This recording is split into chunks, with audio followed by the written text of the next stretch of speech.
What's going on, everyone? Welcome to the first weekly episode of Grounded, and it's kind of a mini series that Aisha and I went back and forth on about we want to be able to provide as much value to the audience as possible because we get a lot of DMs, messages, text, calls asking, "Hey, how do you guys value land? How do you guys wholesale land? What do I need to look for? What do I need to do?" And so we want to be able to give back a little bit in our business and in our time. And we understand that wholesaling land isn't a hot commodity. A lot of people don't do it. And we also understand that not everyone does it full time like we do. You know, you're out there hustling, you're out there trying to find deals, you're talking to agents, you're talking to sellers, you're talking to everyone. And sometimes land deals just get thrown in your lap and your curiosity spikes. You've never done a land deal. If you're like me, the first time a land deal came to me, I was like, what the hell do I do with this thing? Right. And so we want to be able to help you in those situations, whether you do it full-time or part-time or whatever it is. So we just want to take a deep dive. But first, I wanted to talk about a little bit why we got into land rather than property. Funny enough, Aisha and I met wholesaling a property together. We actually both started wholesaling, traditional, single-family real estate, residential real estate. And, we both had success at it. We both closed deals. All that fun stuff. But as the more we kind of got into it and, we started working a lot more together, ultimately building a partnership for our company, which now we own Unwind Investments, we just saw it was best fit and more aligned towards our end goal. And so we wanted to ultimately become developers, not flippers. And so we figured it'd be the best way for us to learn how to properly underwrite, evaluate, network, all that fun stuff for our future goals of ultimately developing, land. And so that's kind of why we jumped on I can't say the land bandwagon because it's not really a thing right now. But that was just a quick breakdown of why we're into land full time. And so recently we've been getting a lot. How do you guys truly evaluate, lots and parcels of land and all of that fun stuff? And the truth is, it's not easy. There's that stigma around wholesaling land that, it's easier. It's just a plot of dirt. You don't have to factor in how much the roof costs. And I got to put this vanity in, do I want granite, whatever, all that stuff. But in my opinion, and I probably can speak for Aisha on this, I don't think it's easier. I actually think it's harder. But I think it's because of how we go about doing our business. And so there's two types of offer methods that I call, and a lot of people hear about percent-based offers, right? The kind of the traditional that when you get into land or you hear about land, people are saying, just offer 15 to 20% of the resale value of a new construction. And that may work in some cases. And more often than not, you're probably going to be pretty close. But as the market adjusts and all this different stuff, we don't do percent-based offers. We actually deep dive into every deal that we come across, or at least qualifies. We do everything off market too. So it's a little bit different for a lot of people in that regard. But again, we don't do percent-based offers. And the reason for that being is we want to understand, like I said earlier, how to properly evaluate the dirt or the land. And so when you do a percent-based offer, that works if you're doing like a direct mail campaign, because especially if you're sending blind offers, you're not going to be able to underwrite every single lot or piece of land and send out 3,000 mail. Sure, you could. It might take you all year, but you could definitely do it. So that's where the percent-based offer is way more common. For what we do, we cold call. We're to TTP, baby, Brent Daniels. We stick to the nuts and the bolts and the roots of this whole thing, man. We simply cold call and drive for dollars. And so that's how we find our deals, which allows us to be able to underwrite these deals in a timely, or not so much timely, more effectively rather than efficiently. And so we get a deep dive and learn that stuff. And so hopefully, I really hope that makes sense. And I would love to go more into that, but I don't want to spend this whole episode talking about those type of offers. Why is land? Why do people think land is easier than property? I don't know, but I think it's because of that percent-based. Here's the thing about land is there's different, just like when you're wholesaling real estate, like single or residential real estate, there's different types of builders, there's different types of buyers, there's different types of developers.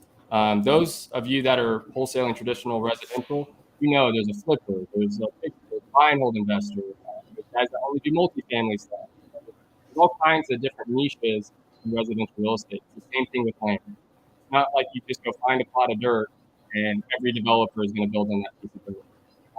And that's where we're going to get into a little bit in this episode on the nuts and bolts of why that is and how to properly at least have a very simple idea of what it takes to look at a piece of dirt and say, okay, this is what I need to look at.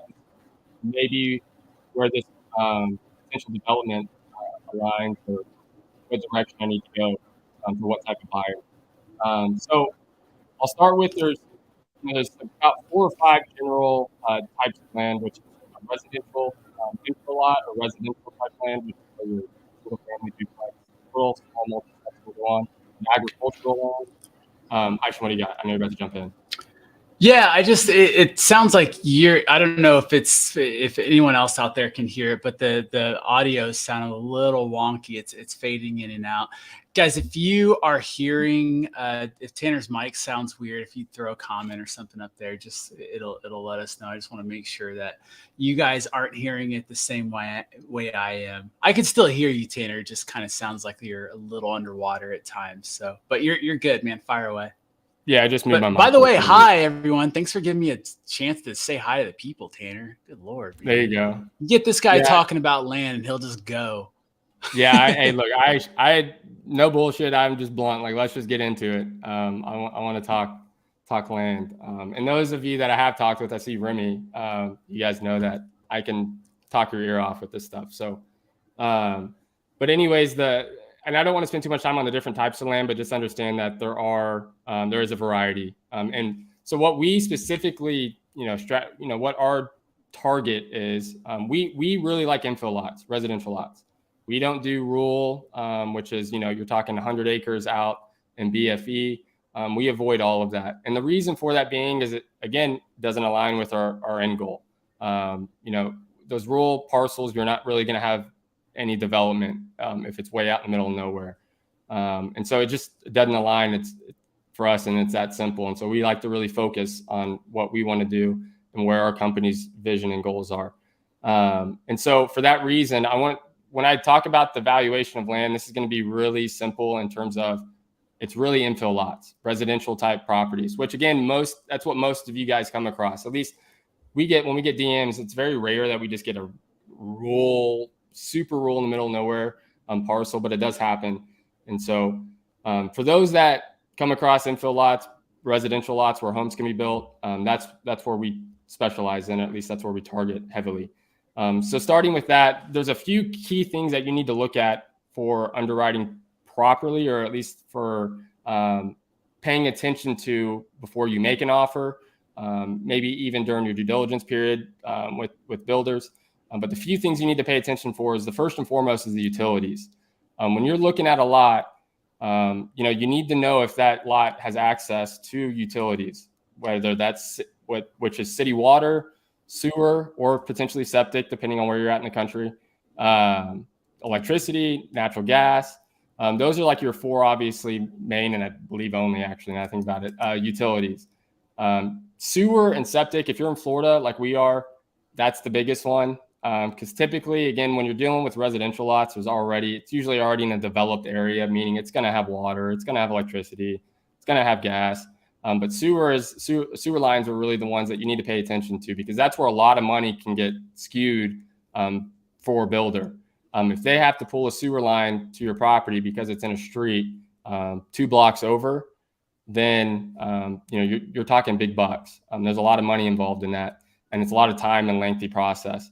And so that's why we like to focus on the utilities almost first and foremost before anything else. Get that question out of the way. See if a seller or an agent knows what's going on with the utilities, and then we can really start to work from there.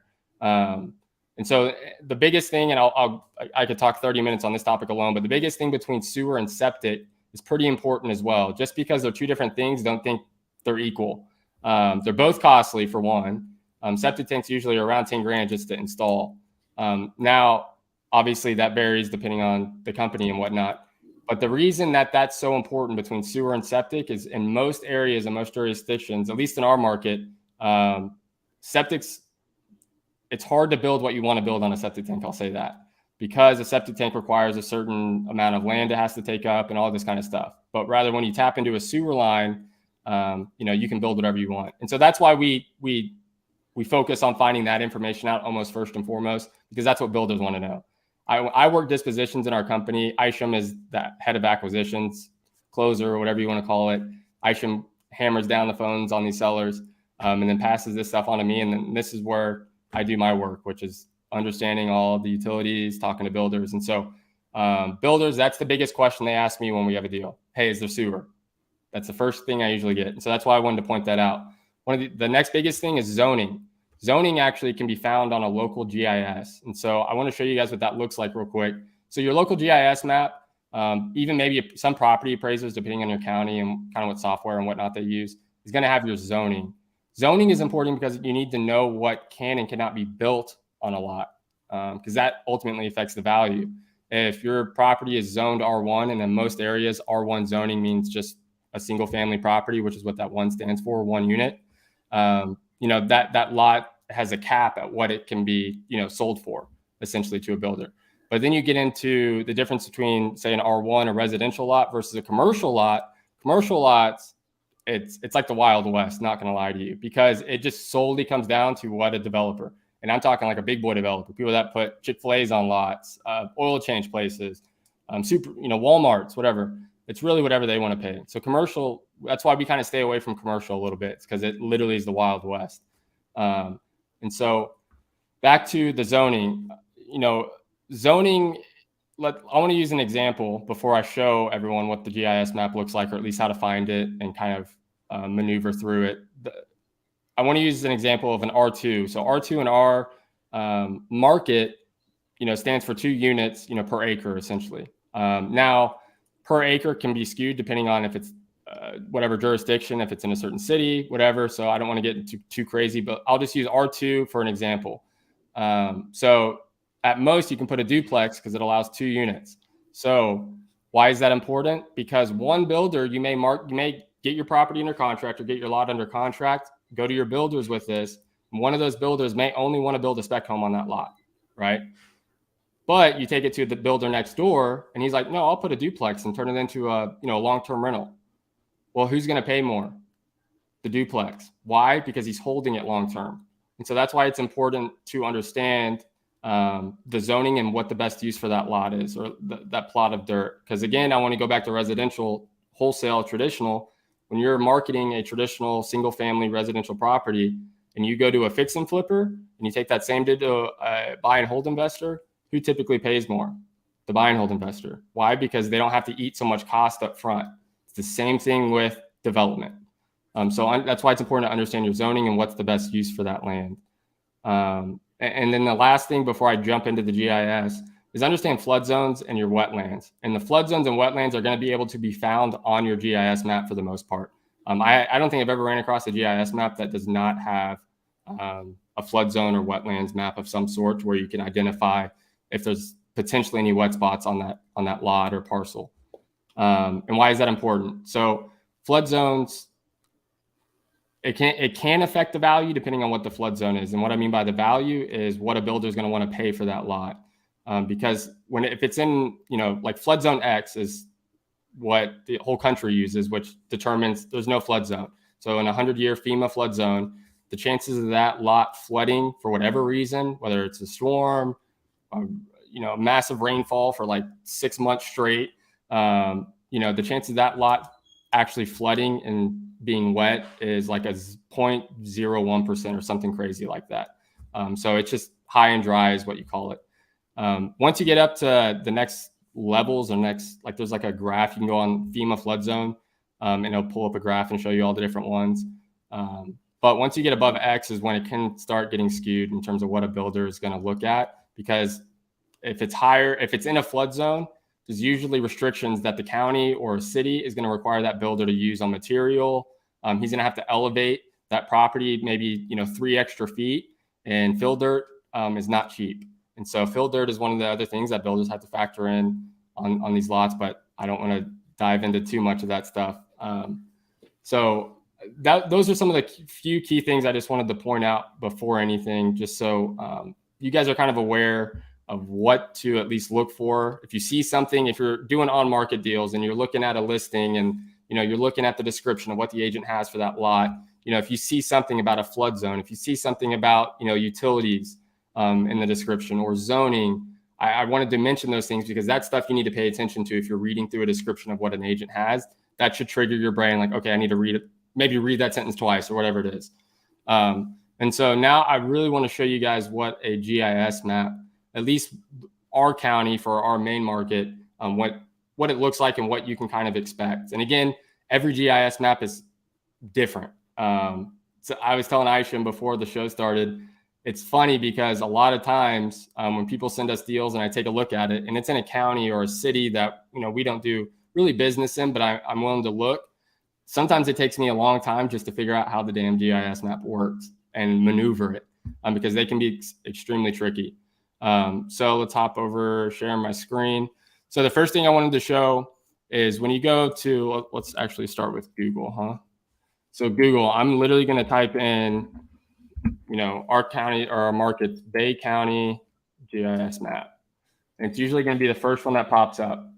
And so boom, takes you to the GIS map. Now, obviously it's going to show you your map. You plug in whatever address or parcel ID you have. So let's use, we'll use a recent deal, 4406 Cato Road. Give me 1 second here. And I just want to show you guys what this is going to look like. So it takes you to your lot essentially, right? And so now every GIS map is also going to have a legend or a key of some sort to where you can kind of filter certain things out. If you want to see just what the zoning is, GIS maps are going to allow you to see your zoning. So you're going to click on land use and zoning. Usually tells you pretty clear. Boom, it's going to highlight. It's going to tell me what that zoning is, right? So R2BC. If you're new to land and you're no clue, you're like, what the heck does R2BC mean, right? Again, as I was saying earlier, this determines what can be built on that lot. And there are restrictions and guidelines that builders have to follow, but for now, just know this. And so whenever you see your zoning R2BC, and I should tell me if I'm doing a terrible job of explaining this. First thing I'm going to do is go to R2 Bay County zoning. Why? Because that's the zoning. This is our county that we're in, and I want to see what zoning. So every county or every city is going to have a land development regulations, which we'll explain, and I'll show you.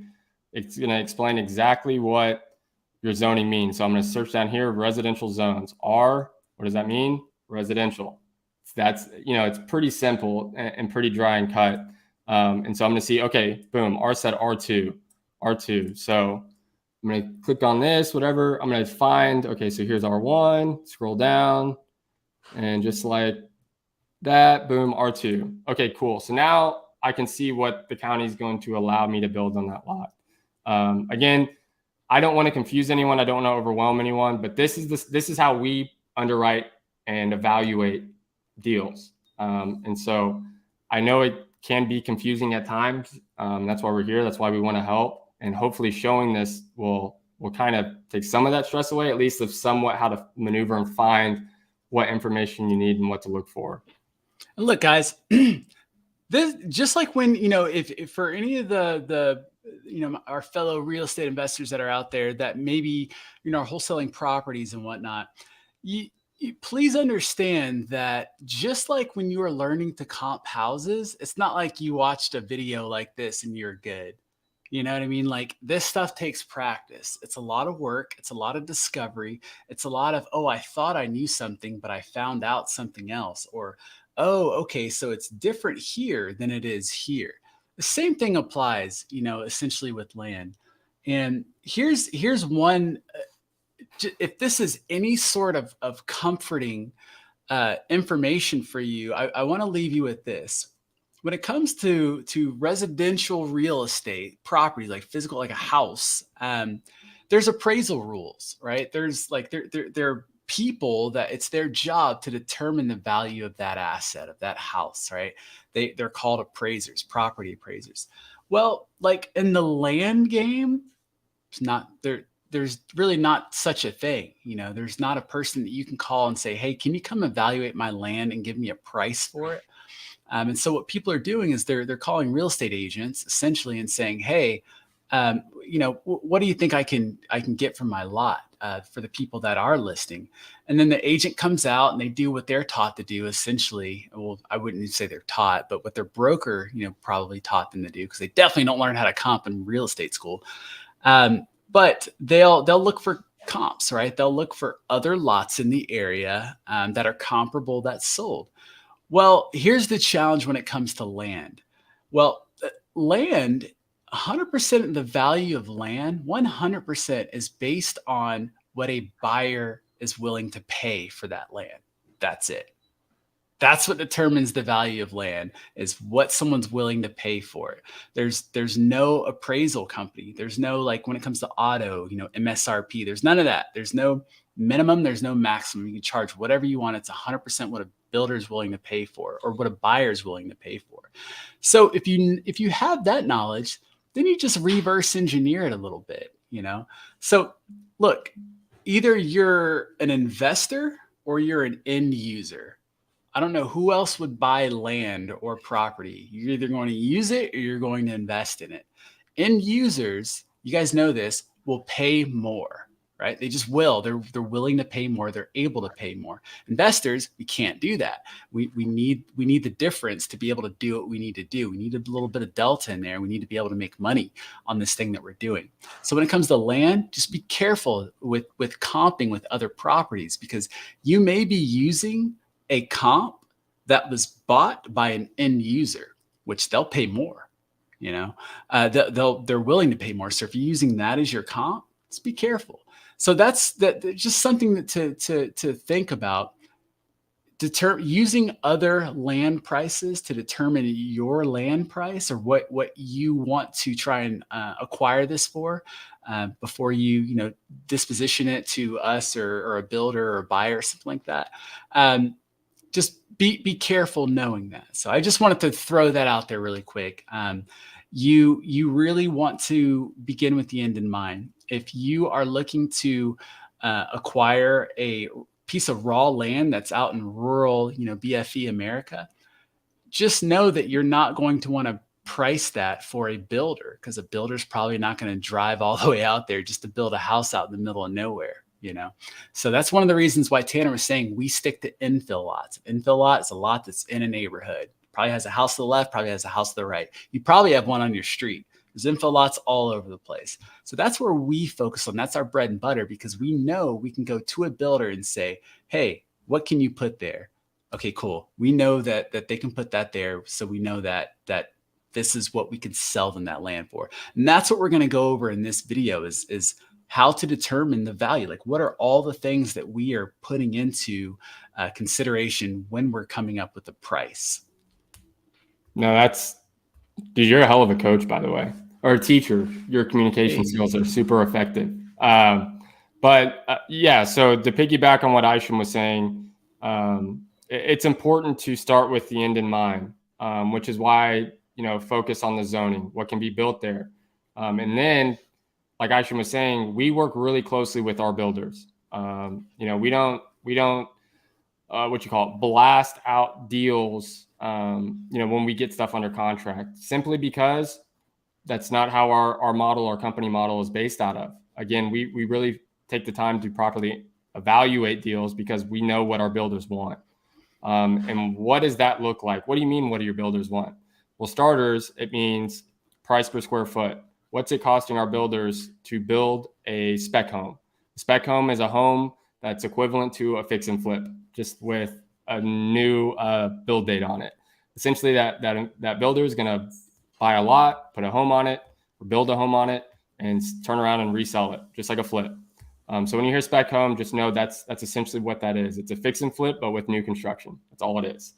They're revamping the dirt. Previously, that was there. But we start with the price per square foot to build. So what does that look like? So I'm going to call a builder. Hey, Mrs. Builder, get to know what they're looking for. Get to know the areas that they want. So, hey, what zip codes are you buying in? What areas of town are you buying in? What areas are you avoiding? Are you only looking to build spec builds? These are some of the questions I'm asking builders when I hop on the phone with them. And then I'm asking, hey, they're like, yeah, we're looking for land. Yeah, we build da da da da da. Okay, great. Hey, what's your build cost? What does that look like? Price per square foot. You're either going to get usually one of two answers, which is, hey, here's my build cost, $150 a square foot. Perfect. And I'll explain why that's important here in a second. The other answer is, hey, my wife handles the build cost. It's usually one of the two I get, or I don't know, because some builders just don't know. They don't pay attention enough. They subcontract everything out.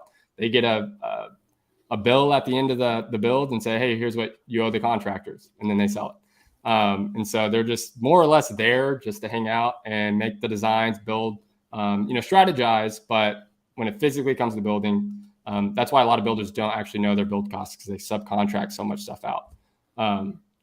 But anyways, back to the price per square foot. Why is that important? Because that's how we actually run our offers. So we'll look at, if I know one of my builders, we get a lot under contract, or we're underwriting a lot before we even make an offer on it. Hey, I know this is X area. I know this would be perfect for one of our builders. I know already the builder in mind. Now, from previous conversations I've had with him, I know what he builds. I know what his build costs are. Hey, he's at 150 a square foot. He's got a plan. And by plan, I mean a build plan. Builders usually, typically, especially spec home builders, are going to kind of reuse the same plans. At least they may change one or two minor things, but for the most part, it's pretty consistent on what they like to build. So 150 a square foot, they want to build a 2,000 square foot home. Perfect. What do you do with that? You're like, okay, great. That's great information, Tanner. But now what we do is we figure out what the sold comps for properties, like what the average construction is going for. So if I go to Zillow, and you open up Zillow and you type in filters of 2022 or newer builds sold, and you see that within a mile radius per se, that all the homes are selling for $300,000. You see what the price per square foot is. Say they're selling at $250 a square foot. And so I know, as long as our builders essentially are under that $250 a square foot on their resale, typically they can make some money on it. Now, here's where the key part is. And again, this is why I like to think that we're different than everyone else in terms of how we truly evaluate land, is we factor in our builders' needs first and foremost. And what do I mean by that? Is we want to make sure that even after we assign the deal, after we make money, that our builders make money, and they make the money that they want to make. What does that mean, and what does that look like? Most builders on spec builds are going to want to make a bare minimum 20% return of their money, 20% return. So if they sell a home for $400,000, use your calculator, type in 400, put in 400,000 times 0.2. That's the gross ROI that they're looking to make, plain and simple, right? And so we actually use a calculator, and I'm sure we'll break it out at some point, not on this episode, but the calculator will really get to show you guys very simply. I mean, it breaks it down super easily. We just have to plug in a few numbers, and bada boom, it spits out information back at us. And that's really how we come up with our offers and our values. And so again, piggyback on an item with keep the builders in mind first. That's my advice to anyone that's getting into land. If you come across land or come across a lot, you think this would be great for a single family home, go call builders in your local market. Go look who's building homes in that vicinity, in that area, in that neighborhood. Give them a call and say, hey, Mr. Mrs. Builder, are you looking for another lot? They'll tell you yes or no pretty quickly. And I don't want to get into too much on the disposition side, so I'll keep it more to the evaluating of the land. So based on that information with the builders and where to start, the few key softwares and programs, I say softwares and programs like you have to pay for them. They're free. But just to mention, use your GIS map. Use your local property appraiser. Your property appraiser is your best friend, really. It's our best friend in our business. I probably spend more time looking at a damn property appraiser map on a daily basis than anything else. Like genuinely, like I'm on that thing. So get to know whatever county you're in, whatever jurisdiction you're in, city. Get to know that software. Man, I'm drawing a blank. The key items during due diligence. And so I've got a lot of questions recently. Hey, do we keep the same terms on a land deal as we do with a residential property? Absolutely not. And what do I mean by terms? I mean under contract, right? You're going to an agent, you're going to someone and say, hey, right now, most of the time with single family property, I see most is a 10 to a 15-day inspection period, right? So you have 10 to 15 days of doing your due diligence before and assigning that property or that residential single family home, 10 to 15 days. But on land, it's different. Good luck. Because here's at the end of the day, there's a few very, very, at minimal, a builder is going to most likely want to get a survey completed before closing, a boundary survey. And so that survey is just going to show the builder exactly the outlines of that lot. Survey company will go shoot some lasers and get the basic boundaries to make sure that that lot is as big as the property appraiser or Zillow and everything says it is. And so from there, what's going to happen is those surveys right now for us in our market typically take anywhere from 2 to 3 weeks from start to finish. I call the survey company, hey, I need a survey on this lot. How soon can you get it done? Right now, it's usually 2 to 3 weeks, right? So right there, if you're even talking 2 weeks, that's 14 days before a builder is most likely going to even want to make their mind up of whether they want to purchase that lot. If you're on a 10 or 15-day inspection period, that's your whole inspection period. You're shooting in the dark. So for us, our minimum that we have on inspection periods is a 30-day, which we call it a feasibility period in land. And so we have a 30-day minimal feasibility period, even for just a basic single infill lot where a spec build is going to go. Because there's a few steps that builders most likely want to take prior to closing on that deal, again, which is a survey. Let me jump in real quick just to give you guys a little more insight around that, because I know that when I was on the property side of the house, like, houses, you needed your inspection period to essentially get some photos done, but you also use that time to kind of shop your deal, right? It's different on land, because here the beauty of it is we truly can reach out to builders first. Our builders are happy to talk to us. They're not like a lot of flippers and buyers where you kind of, they're just like, look, just send me deals and I'll decide. And then over time you build a relationship, and then you really find what their buy box. Usually most won't just take the time right away to tell you their buy box, but builders are different. They're not getting hit up by people that want to be a land acquisition source for them. So they're usually like really open to hearing what you have to say. So that being said, when you're talking to a seller and you're trying to get this property under contract, you're learning, you're asking them the questions about the utilities. Hey, what's the situation with the utilities there? Is it on septic or sewer? Oh, it's on sewer. Okay, great. Is the sewer just in the street, or has it been brought onto the lot yet? Like, these are all really important things to learn. But it's just, it's something that you really want to keep in mind and keep it simple. I lost my train of thought. I forget where I was going at with what's that? He said it happens to the best of us. You're good. Oh, well, anyways, I'm sure you'll say something that'll trigger where I was going with all this. I started talking about utilities. I'm like, man, let me go into my acquisition mode. No, so utilities, and then you want to ask about survey. That's what we're talking about: inspection period, feasibility. And so when it comes to the feasibility, you do not have to worry about a seller needing to get this done quick. The beautiful thing about land is people aren't desperate. We're not talking with people that have to sell their land. It's great when you get a motivated land seller. Don't get me wrong. When you get on the phone with someone and you caught them at the right time, and their daughter's getting married or something like that, and they probably forgot about that lot, and you make them an offer and they're like, oh yeah, that's right. Those are great. For the most part, people that own land own it for two reasons. They're either going to invest, they're using it as an investment tool to sell later, or they're going to build on it. Like, why else would people own land unless it was given to them through what's it called when someone in your family, inheritance? Any of that stuff, divorce or anything like that. Sometimes people do acquire land and they're like, I don't know what to do with it. And those again are lucky calls. But when it comes to feasibility or inspection periods, don't worry about asking for 30 days. That's normal. Like, it is not a big deal. I ask for 30, 40, 45, and 60-day timeframes all the time. They're cool with that because they're usually in no rush for that money. So just something to think about. Don't be worried about asking for a 30-day. We need time. The more time that you can give yourself, the better. And it's always a good caveat to tell them, hey, look, because this is a raw infill lot, because there's a bunch of trees on it and whatnot, we may need to get a soil sample. We don't know yet. We may need to do some stuff to this. And so until we get the survey done and can really get in there, we won't know. And so just to play it safe, Mr. and Mrs. Seller, let's say 45 to 60 days for a feasibility period.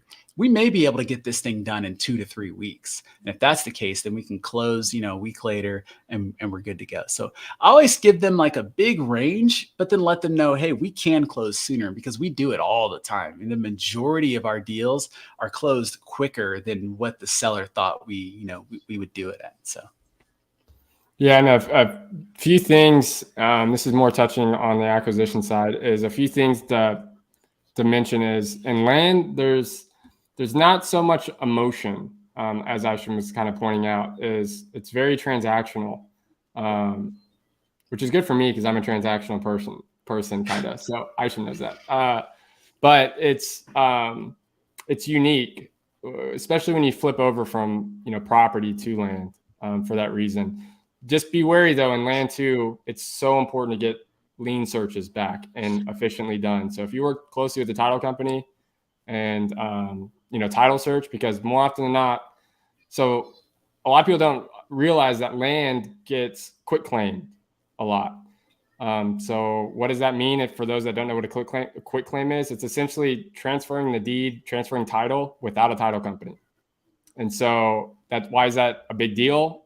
Because if there is a lien, like someone didn't pay taxes in 1980 on a lot, but it's been quit claimed all the way up till now, and someone tries to buy it through a title company now, those taxes are still relevant. So that new buyer or the seller has to essentially pay those taxes from all the way from 1980 because it's never been processed. There's never been a title search done.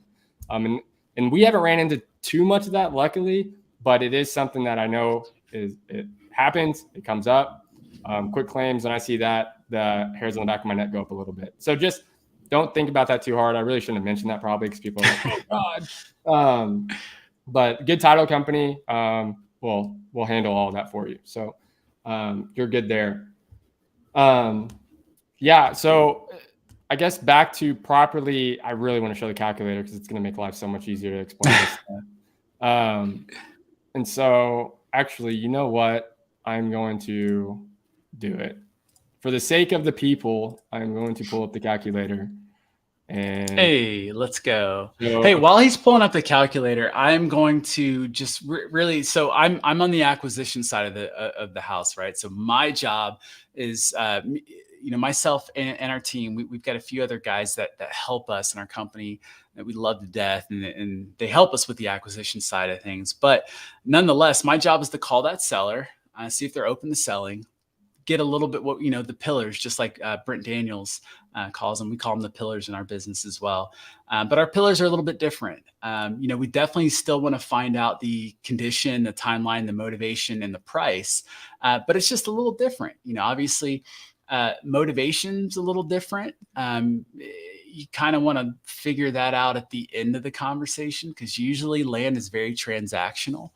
And right away, they're not looking to discuss anything other than the matter at hand while you're calling. And so condition of the land, that's more so, what we're after. And so we want to know, the utility situation and surveys, right? That's really it. My calls when I'm acquiring, I'm usually asking, hey, so what's the utility situation? I'll deep dive a little bit more into that. Just because I want to know, they'll say it's on sewer. Okay, cool. Is it on the lot or in the street? Okay, blah, blah, blah. Or it's on septic. Okay, great. Do you know how long that septic was installed? No, they usually never know. Some will know. Do you know what kind of septic it is? Because concrete septic lasts for a long time, whereas steel doesn't, it's 15, maybe 20 years. And so there's a lot of, little things like that you'll learn along the way. But you want to find out the utilities, just as much info as you can. A lot of times sellers, they're not aware of the utility situation, but sometimes they are. That and has there been a survey done recently? And outside of that, everything else is just rapport building. And so it's really, I mean, talking to sellers for land is really easy. Just keep in mind though, that there are other wholesalers that are, pulling lists and coming across these people and calling them. So you're not going to be the first one. A lot of times they are annoyed. But if you have your stuff together, and you let them know, hey, look, I'm not calling to make you an offer right away. I'm calling to gather a little bit of information that I couldn't find publicly. Because they'll be like, oh, you do your research on your own. You should have did your research before you called. And that's just because they're so used to people sending them postcards and just calling and saying, hey, crazy lowball offer. So they're really, if you can separate yourself really quickly and in a dramatic way by not doing any of that, by asking them, hey, look, before, we even talk about the numbers, let me ask you a little bit about the lot that I couldn't find publicly, because this could really help our offer. I don't say really help increase our offer. I say really help our offer, because increasing is kind of implied. But it really does. I mean, we can swing, $20K on our ask just based on what they say from the utilities. And so it's really good info to have that stuff. A lot of times we'll get an address sent our way. Hey guys, can you help us with this lot? And it's just an address. It's like, what? What are we supposed to do with this? We need more info. So at a bare minimum, get the utilities and find out if there's been a survey done recently. As far as the zoning goes, that's for you to know. That's for you to find out before you go to pitch that. Don't ask a seller about zoning, because you can find that info on your own. Do not ask a seller about zoning. We talked about that, but I just want to make sure we make that clear. All I really want to know from the seller are the utilities and surveys, because typically everything else can be found publicly. So you want to be a person that does not waste their time, because trust me, landowners do not like their time wasted. So back to you, Tanner. No, it's all about rapport and trust. Like we've found that, for the most part, as much as it is transactional, the phone calls that you're going to have with sellers, talking about the lot is usually very minimal. There's only so much to talk about a plot of dirt. It's not like a house, right? And so keep that in mind, like Aisham's saying. There's a lot of stuff you don't need to ask. We tried it. It just pisses people off because you feel like you're wasting their time, because it's true. You don't want to ask a seller about zoning because you can go find it in 5 seconds online. So, but outside of that, I'm going to show the calculator for everyone. Okay, cool. You got it. No, you're good. So this is an example of a very, very simplistic method to our madness, I guess is the way to say it, in terms of why we don't use a percent based and why we work from the builder's numbers. And again, I would like to point out, and this is a relative and recent example, is me and Aisham and another one of our team members, Retta, recently went to lunch with one of our builders. And we were talking about, land deals in our market and all this kind of stuff. When you use a percent-based offer method, basically saying, finding a quick comp on Zillow and then going off of that, essentially, we're gonna kick your teeth in our market. We're gonna beat you every time, I promise you, because there's a lot of and the reason I say that, I don't say that to intimidate, I don't sound that to sound like a hard ass. It's because our builder he owns a ton of lots, so he gets a lot of calls, he gets a lot of mailers. People are offering $60,000 on a $150,000 lot. But they don't know that because they're going off of percent-based method. We know that, so we beat them every time. And so that's why it's important to understand the builders, your market, and really what they want to build, because every market's so different. And it's hard to give a percent of what a builder wants to pay for a plot of dirt for. So real quick to the calculator. So obviously this is our subject address, whatever. That's the lot that we're underwriting. It's a lot you have under contract, whatever it may be. These are sold comps in the neighborhood. I always try to just stick in the neighborhood. If you have to expand, just think of, again, your comp. When you're comparing 2 single family homes, you're not going to go across a highway. You're not going to use a waterfront house with a house that's, not on a waterfront. Same thing with a lot. You want to keep it very apple to apple, essentially. If you've got a lot that's no waterfront, look at other lots and stuff that aren't. So these are actually not lots. And when we underwrite, we go off of new construction. We don't go off of what other lots sell for because it skews. One could be an end buyer, one could be a developer, right? There's a lot of factors. So we always just, the safest way where we've been the most effective, where we've gotten the best deals, is basically by using what new construction selling for. So after a home is built, what does it sell for? Then we extract that data and use that to make our offers on land. So these are new constructions. Obviously, lot size is self-explanatory. This is what I was talking about earlier. This is what the sold price per square foot is. After the home is built, resold on the market, that's what the price per square foot comes out to. And I'll show you why down here, why that's important. It's important to understand the square footage of the homes that are being built in the area, because usually that cues you in on what builders are wanting to build, what size of homes they're wanting to build. In certain areas, the reason that these homes are 1,150 square feet, because there might be a septic tank on every lot. There's no city sewer. And so that's why all these homes are built the same square footage. So there's usually little keys that can cue you in on what builders are most likely. Sometimes on certain lots, builders don't have a lot of options. Some lots are they can only build a 200 difference of a square foot home, and that's it. And so that's why we look at this. And again, I'll explain below why that's important. Sold price, this is really not as crazy important, but it's nice to know. It is important to understand, because you want to know what the builders are going to be targeting for their resale of a home.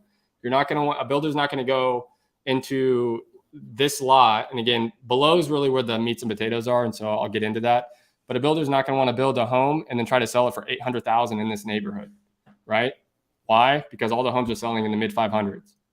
That wouldn't make sense. The builder's going to lose money. The home's going to sit because he's priced out of the neighborhood, priced out of the consumers that live in that neighborhood. So Tanner, let me jump in, because I have a feeling that people are wondering, okay, so what's the determining factor? If we are comparing a piece of land and we're using new construction for comps, do I just grab every new construction and throw it in there? Like, how did you pick those four? You know what I mean? Yeah. Like, what if there was a cheaper house? What if there's a more expensive house? Like, where did those come from? Yeah, great question. And I'll pull up Zillow, because you can use Zillow for this. I'll pull up Zillow real quick after breaking this down. And so the reason I use these comps, again, is one, because it's in the neighborhood. It's in the same neighborhood, or at least it's in a very comparable, really close. It might be the neighborhood across the street, but it's very close. Again, I'm not going to look into a gated neighborhood at if there's a new construction gated neighborhood across the street, and the homes are selling for $1 million versus this neighborhood where homes are selling for $500,000. I'm not going to use construction in $1 million neighborhood. I want to be really similar to our neighborhood, the sale prices of the homes in that neighborhood, and all of that. The next thing that I use is I'm looking for the most recent stuff. I will filter out. I want the most recent solds. And I want to put it in order. Usually when I put this calculator together, when I'm underwriting something, I usually put them in order. Why? Because you can sometimes, not all the time, but you can see a trend right here, right? And as so be it, there's a trend. What is that trend? The price per square foot is going down. Why? Because if you notice, we're getting more recent times, interest rates have been going up. That's important because builders have to factor that in. Most builders aren't building with cash. They're going to banks. They're going to lenders, just like a fix and flipper is. They're going and pulling construction loans, and they have to pay interest on those loans. And as the interest rates go up, people have essentially a $500,000 home is not the same as it was a year ago because the interest rates are higher. So an end consumer that may have been able to afford that, I'm not going to go into a honey hole and all that shit actually. So moving on. I will talk about that later if we need to though. Bed bath count, you don't even really need that. I just do it because I like to see what it is. Again, it's good for builders. It's a visual. We share with our builders this calculator. All of our deals that we go under contract with that we're trying to sell or whatever, I will fill this calculator out and send it to them. And 99% of the time, they can't argue it because it's numbers, right? If I were to try to tell a builder all this stuff over the phone, hey, this is what I did. They may believe you. They may understand, but it's indisputable because it's on paper. It's a calculator. It literally fills out stuff for you. So here's where the most important stuff is. And that's why what I'm about to show you, that's why all the comps are important. So our lot cost. Lot cost. This is what a builder is going to pay for the lot. So this isn't your wholesale. This isn't what you want to lock it up for. We run numbers based on what a builder is going to pay, because you can always work down from there to wholesale. If I know a builder is going to pay 189, guess what? You just have to be under 189. Go lock a deal up for 160, whatever you want. So as long as I know what a builder is going to pay, groovy. I just know we have to be less. So that's why we use the builder's cost in these lot prices. So obviously, again, we're using this example. So we know lots in this area go for, 150 to 200,000. So 189. I wish I had a better answer. I just kind of know. And over time, you just kind of cue in on areas of what stuff's going for. But you can literally plug and play. And so here's the best part about this. This little square down here see how it's green? If you wanted to do 210,000, let's see if a builder is going to pay 210,000. Turns this red. Why does it turn red? Because remember how I mentioned earlier in the episode, builders want a bare minimum of a 20% return. I have met very few builders that want to build something and try to sell it to make 20%. And so we want to be over 20%, which again is why we're at 189,000. So boom. So title and escrow fees, self-explanatory. Final lot price, again, that's your title and escrow fees plus your lot price of what a builder is going to pay, right? So this is what total for the dirt that the builder is going to pay. Now, the build cost. This is why this stuff is important, right? And this is why talking to builders and understanding what their build costs are is extremely, extremely important. So I know most of our builders in this area are building about $200 a square foot, which is why this is 200 and not 400. This is what they're building for. This is what it's going to cost them to build that house. Next is the build size. This is what a builder is going to, the size of the home the builder is going to build. And if you don't know, if you haven't talked to enough builders, you don't have plans from builders, you just don't know, just use very close to what, your comps are showing. That's a good estimate, again, because most of the time they're going to be very similar. So if you see all the homes are selling for about 2,500 square feet, plug in 2,500. And so that's how we get this. So now what this is going to do is it's going to multiply, obviously, your price per square foot times the square foot of the home that the builder is going to build. So that's their build cost. Just again, this is not 100% accurate, right? Everyone's different, but this always helps us get a good understanding of what builders are going to pay, at least kind of what their costs are, what a good ballpark or range is. And then your total all-in cost. So this is what a builder is going to be all in. He buys the dirt, pays the closing cost, does whatever, builds the home. That's what his all-in cost is after he's built the home, bought the dirt, puts it on the market. First day he puts it on the market. So why is this important? Because this is what his break-even number is, right? So now at 432, 780, if a builder becomes less than that, if he has to sell a home less than that, he's not making money, right? And so down here, this is where it filters the average sold comps, so projected sale price. So it's going to filter our average of the comps, average price per square foot, build size. Boom. It's going to put in our build size of our build, and it's going to put out a projected sales price. So that's what a builder can expect to sell that home for on the market based on the comps. I hope everyone's following with that, and I wish if anyone needs help with that, I would love to talk to them off air. If I need to make a phone call or whatever, just DM me, please. I want to help as many people. But this is your projected sales price. So a builder can expect, hey, if I go ahead and list this thing on the market for $590,400, there's a good chance it could sell. But the thing is with builders, what are they going to do? What's any smart investor going to do? They're going to list that for $615,000, right? So that way they built in, they have the counter. But this is what they can expect to sell that lot at. Closing cost, again, self-explanatory. 6%. Why 6%? It's agent commissions, right? Builders aren't selling new construction homes for the most part. We know someone that does, but for the most part, they're not selling it off market or pre-selling. They're having to pull an agent, and that agent has to go list it on the MLS form. And then they have to pay those fees, right, when they sell that home. So here's where the money is for the builder. A builder is going to project, or at least on this deal specifically, a builder can project if he builds at that price per square foot, that size home, and it sells at that price, he can expect to make a gross of $196,000, right? Which then filters into, we know that's over 20%. I know I kind of ran through that really quickly, and I know if you're scratching your head, I apologize. I've tried to explain that as good as possible, and hopefully looking at this, screenshot the screen. If you're just listening, go on our YouTube. It'll have a video, and it'll physically show you, so you can look at it and see what I'm talking about.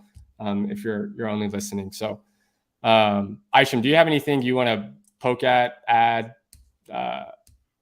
question that may help the audience that I'm not thinking of? Or so I mean, you broke down our calculator really well. It's just unfortunately we don't have this as public information, so I'm not sure if that's going to be valuable information for you guys, but it's more so just to kind of give you an idea of the different layers, and all the different things that go into evaluating a land deal. And so, look, bottom line is you hear all the time, land is easier.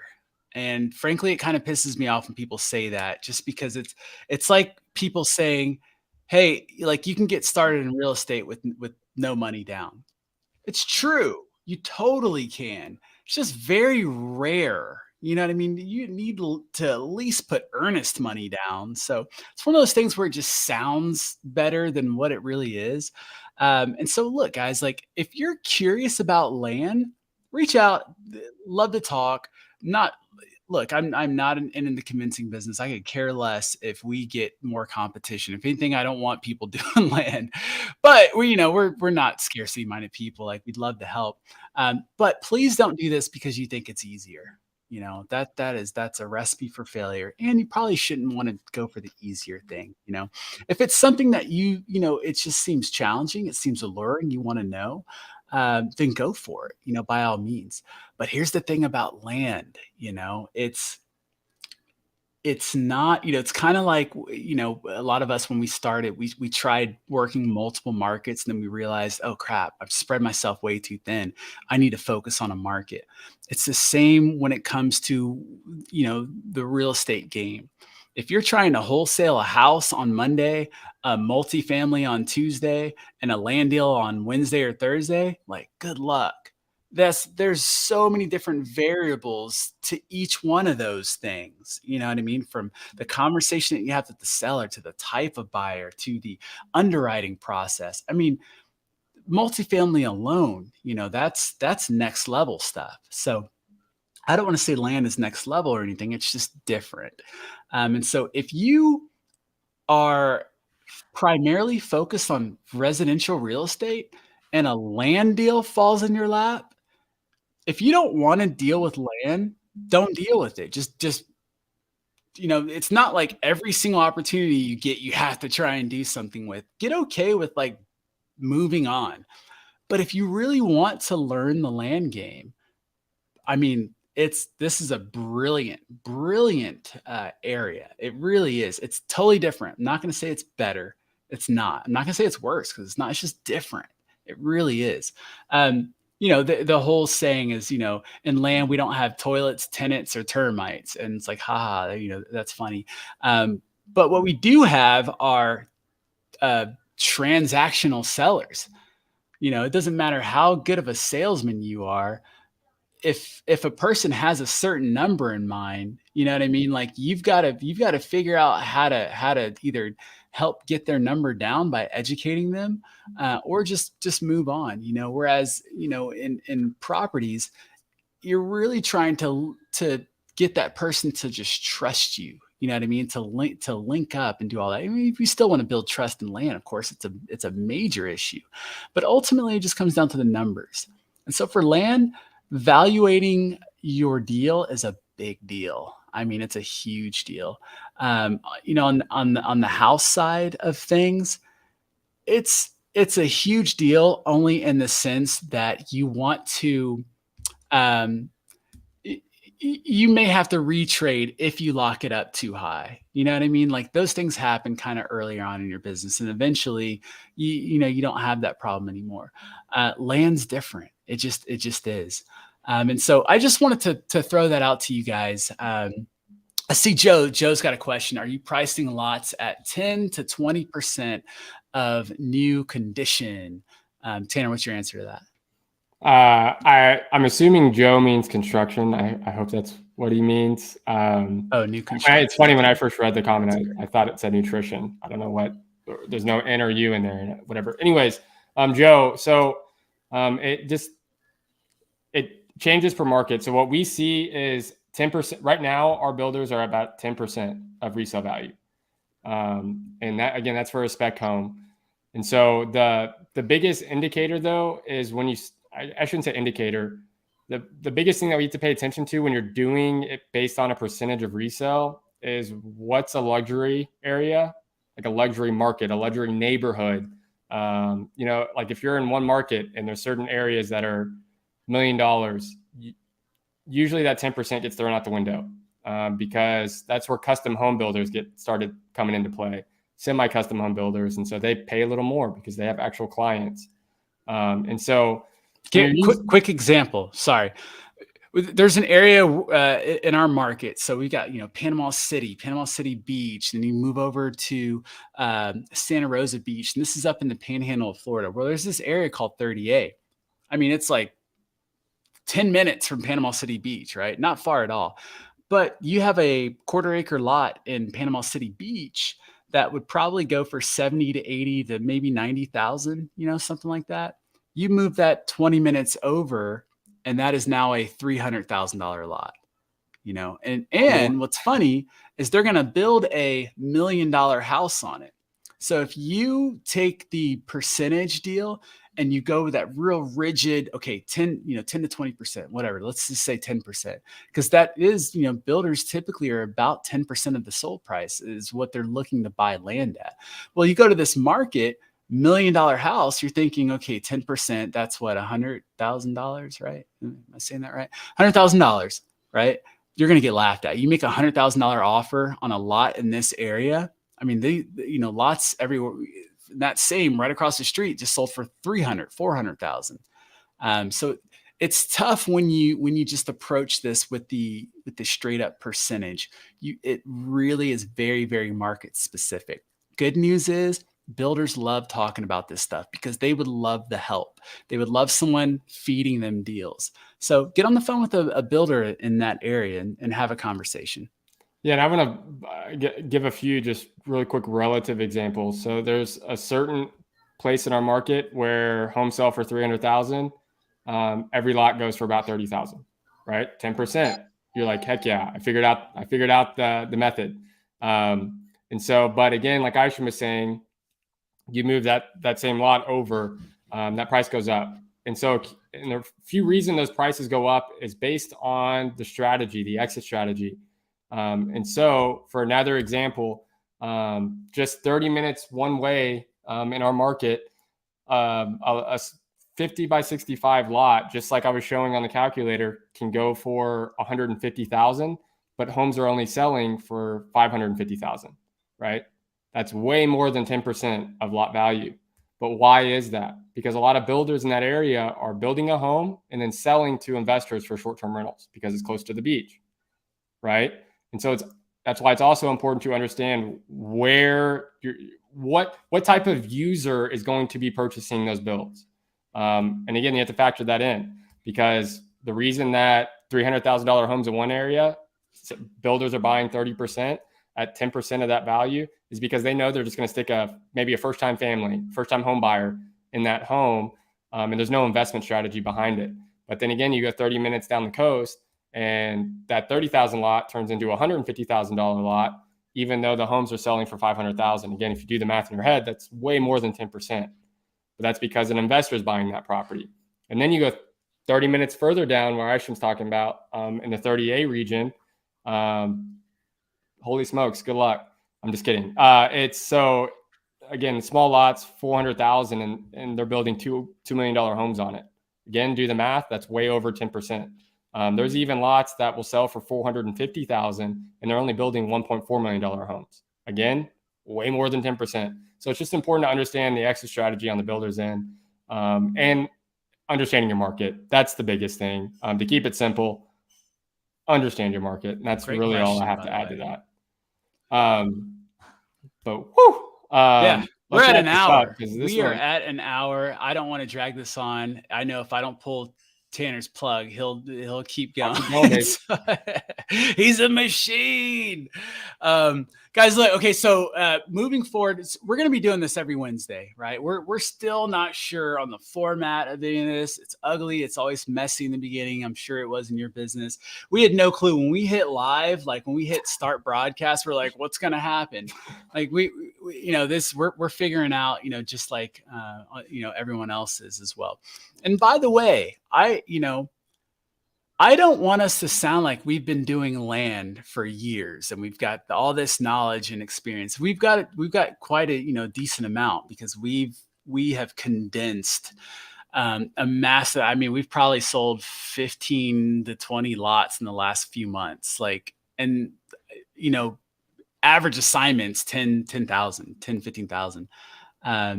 And so it's, we've done a lot, but we're no experts by any means. And so we will not come on here and tell you something that we are not sure of.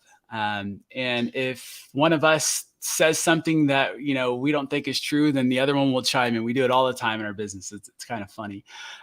We just want to be transparent. We want to be helpful. There's no ulterior motive. Matter of fact, I tell people all the time, I kind of don't want you sending us lots. Like we have, we have our own acquisition team. We have our own process. If we get sent a lot, it throws us off. Now we have to, go work outside of our CRM and then, bring in this thing. But we just love helping people. We know what it was like for us. It was tough. It really was. It was tough learning this stuff. We're kind of on an island. And so we're like, look, we want to provide a resource for people. Most other land stuff out there is kind of it's courses. You got to pay money. You can't just learn and then, figure it out. So we want to provide a resource for everyone that's out there that's curious about land. Hopefully, again, you're not just looking to, a land deal land on your lap. So, hey, let me go ask these guys and try and sell this and then go right back to houses, kind of make a commitment. Yeah. Pick a lane that you want to stay in. Go ahead, Tanner. That was just the last thing I was going to add is if you're hoping to learn land to do it, I don't want to say part-time, but at least just kind of hoping to quickly, how do I come up with an offer and throw it out? To be honest, we're probably not the best fit. If you're genuinely want to learn the deep dive into land, that's who we are. Again, because our goal is development. We want to build anything and everything. And so that's why we underwrite and evaluate stuff the way we do. So again, if you're looking for someone to hopefully give you just a quick number, a quick offer, sure, we can do that, but I can't promise you it's going to be close. And I just will say straight up, we're probably not the best fit in terms of who you want to learn from. There's a few other wholesale land people you can go to, but our model is pretty unique and pretty different. And we know a few other people, but it's different. But anyways, I need to wrap this up. I know Aisha needs to wrap this up. It's the middle of the workday, so we got other stuff to do. But yeah, this has been fun. Any feedback you guys have, any comments, any questions that you want us to talk about or a topic about land, put it in the comments. Leave a comment, like, subscribe, do whatever. But mostly just leave a comment so we know what you guys are needing to talk about, and we can either go do homework or we can bring up that comment and question on the next episode and talk about it for you. So please feel free to do that. As of now, every week we'll have some sort of a theme, right? Like today, we really wanted to cover how to determine the value of land because it's the number one question we get. It's the most difficult thing to explain. And so we wanted to take the bulk of our time to really kind of just nerd out and dive into this. And I'm sure that a lot of people's eyes are glazing over when they're hearing all this info because it's a lot. It's like drinking from a fire hydrant. It's a lot, but have no fear. Know that we're going to be here. We're here, but we're going to be here every week live. Jump in. If you got a question, do like Joe. Is it Joe? Do like Joe did, and throw your question in there. If you want to get some clarification on what we're saying, we're live. Let's go. Hey, what do you think, Tanner? What do you think about throwing Pappas's info out there? You cool with that? Yeah, I'm totally game. Okay, so Mavro Academy, did I spell it right? ACADEMY. Yeah, MavroAcademy.com. Guys, so there's a gentleman in Arizona. His name's Anthony Pappas. Anthony is a G. He was like the land goat for us when we first got started. And he's a guy, I mean, his first year, he did like 1 we had him on our podcast, Wholesale Elite. I think he did 1.3 his first year, 1.5 his second year. One of the guys on his team did $250,000 just, in assignments one year. So he knows his stuff. And ironically, his approach is the same as ours, where he looks for infill lots and he sells it to builders. And he's built a massive business doing that, in one market. So now he's ready to branch out to other markets. And his team is huge. It's 4 people, huge team, and he's crushing it. So that's a joke. It's really not a big team, but it doesn't take a lot of cold call. It doesn't take a ton of leads. This is a completely different thing. It doesn't take a ton of money. You don't need a dialer. You don't need any of this stuff. You can literally drive for dollars. Literally use that GIS map, use a property appraiser's map, look around, look for little squares with trees all over it or no house. Odds are if it's in a neighborhood, that's an infill lot. Click on it, see the owner's names, put that person's name in a true people search, get their info, call them, ask them if they're open to selling. Then yes, they are open to selling. Cool. Tell me about the utilities. Any survey done? Great. You have a price, any price in mind that you're looking to get? Okay, cool. Well, let me call you. Let me get to work and do a little bit more research, and I'll call you back with an offer. Call them back, make that offer, and then go from there. You don't have to overcomplicate this stuff. You really don't. If you do want to learn land more, then I would highly, highly, highly advise you to go to this course. It's free, mavroacademy.com. It's free. It's super free. There's no, you go on here and it's free, but at the end, there's no ads. There's nothing. Anthony is a G. He literally paid a lot of money in production to put this thing together. And he's a really good teacher. He's a guy who can take, what Tanner would take 3 hours and condense it into about 8 minutes. So I love busting Tanner's chops. Anyways, so mavroacademy.com is a great resource. We're probably not going to promote that much on this show just because we want to kind of keep things in our ecosystem. But we also want to let you guys know there's a phenomenal resource out there through Anthony. We trust him like crazy. He's a good guy to follow. And so with that being said, mavroacademy.com is a great resource. So guys, we're going to be here every Wednesday, 12 o'clock my time. I'm in Alaska all the way to 4 o'clock Eastern time. So we may not go an hour every time, but we're here for you. Yeah. We're here for you. Throw in some questions in the comments. If you're watching this after the live, that's fine. Still drop questions in, whether you're on YouTube or Facebook. We will scour those questions. If it's something we can answer right then and there, then great. But if it's a really good question, we'll still answer right then and there, but we'll put it on the show too and kind of really deep dive. And so thank you guys so much for joining us on our first, live episode. They will get better. Bear with us. I happy hunting for you guys. I wish you all the best. What you got, Tanner? That's it. Let's get back to work, but no, just kidding. Anyways, just like, subscribe, comment if you have any questions so we can put it into the next show ahead of time. And stay tuned for the next episode of the Wholesale Elite as well, which comes out every Monday. If you want to learn, or at least listen to high level, successful, real estate entrepreneurs, people that make a lot of money in real estate, whether it's from wholesale, whatever, you want to tune in. Or people that are just getting started and they've done 3 or 4 deals and they're fresh and they can tell you what's happened. We've got it all. Yeah. So just that comes out every Wednesday or every Monday. This comes out every Wednesday. That comes out every Monday. So again, like, subscribe. You'll want to tune in. But outside of that, smash that like button. I am out. We're supposed to say that. Smash that like button. Yeah, peace out, guys. But yeah, see you.